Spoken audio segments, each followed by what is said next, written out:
Most traders celebrate when their short option expires worthless, but in a calendar spread, that is often the exact moment you start losing money. A calendar spread is a pure volatility play, not just a time decay play. If the stock crashes, your long back month call loses vega value faster than your short front month gains theta. You are left holding a surprisingly expensive bag. This brings us to the roll trap. You might think continuously rolling the front month out is free money, but here is what nobody tells you about diagonalizing the trade. Never roll for a debit just to save a trade. Only roll the short leg if you can collect a credit.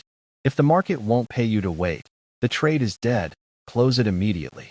If the stock rallies, you must convert your calendar into a diagonal by moving the short strike up. This reduces delta risk, but you must strictly follow this mathematical inequality to stay safe.